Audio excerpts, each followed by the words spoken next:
Hello everyone, welcome to Girl Coder.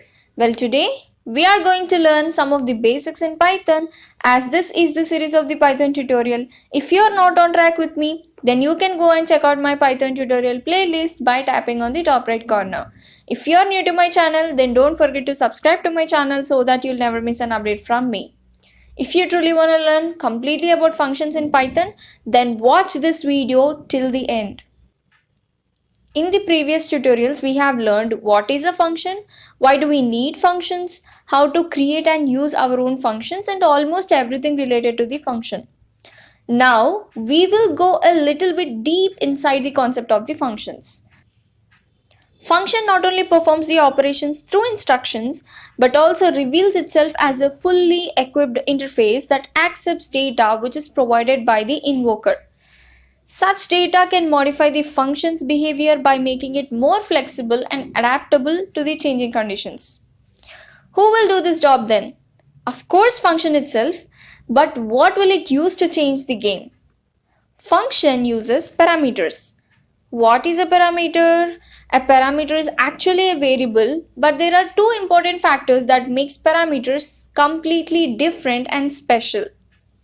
The first factor is they exist only inside the functions and they are defined inside the pair of parentheses. This is the actual place of the parameter.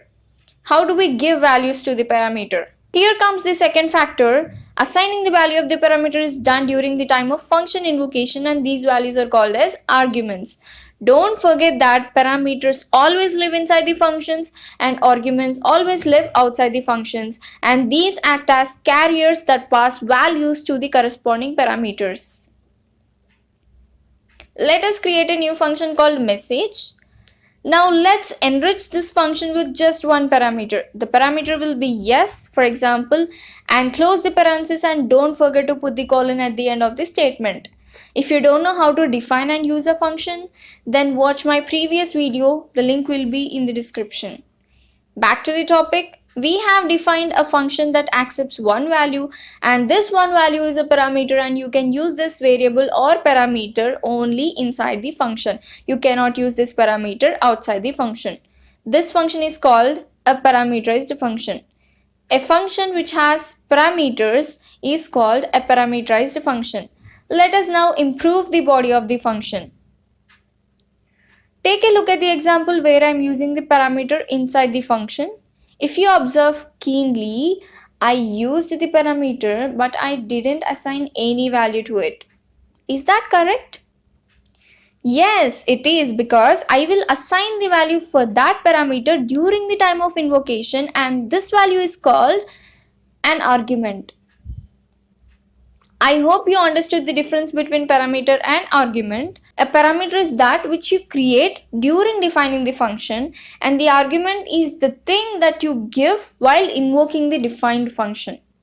Remember one more thing, specifying one or more parameters while defining the function is also a requirement, and you have to fulfill it during invocation. Means you must provide as many arguments as parameters defined. If there are two parameters while defining, then you must give two arguments while invoking. If you fail in doing it, you will get an error. For example, here we defined one parameter for message function and we are invoking it with 0 parameters. Now save and run it. It will cause an error saying missing one positional argument. Now modify it by giving some argument in it. This looks better for sure. Can you see how it works? The value 1, that is the argument from the message, is copied into the parameter called number, and the function will do its job by substituting the value in the instruction. One more very important thing is that it is legal and possible to have the same name for a variable and a function's parameter. Most of them will be confused during this time. You can give the same name to the function's parameter and a variable, but you cannot give the same name to the function and a variable. Hope you got it. Here is the code where I am giving the same name to the parameter and variable, and I am invoking it with different values. It looks very interesting. Now let's see what happens. The argument of message is copied inside the parameter and the function did its job by using the parameter. That's clear. The variable number is completely different. You just assign some value to it and you just printed it. It has nothing to do with function. This kind of phenomenon is called shadowing.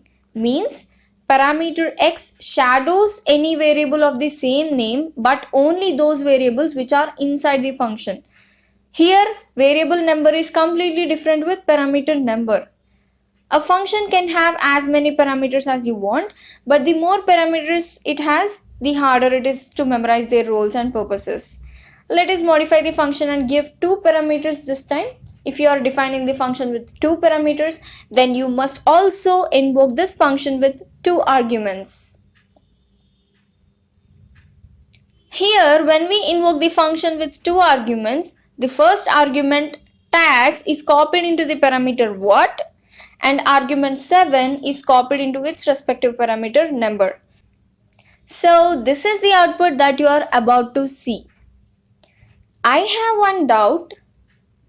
How the function knows which are its parameters values? How does what knows that tax is its parameter? How does number knows that 1 is its parameter? Here is a technique that it follows to get its arguments. A technique that assigns ith argument to the ith parameter means the first argument is assigned to its first parameter and the second argument is assigned to its second parameter. This technique is called positional parameter passing and these arguments are called as positional arguments. We have used it already in Python. There is a lot more that Python offers which we will know in our further tutorials. By the end of this tutorial, we have learned about parameter and argument, difference between them, and positional argument passing. I must say that this is not the end of this topic. I will continue about it in the next tutorial. I hope you have learned something new and interesting today. In the next video, we will go through some more interesting stuff related to Python programming. If you like the video, then hit that cute little like button because that motivates me to make more interesting technical stuff for you.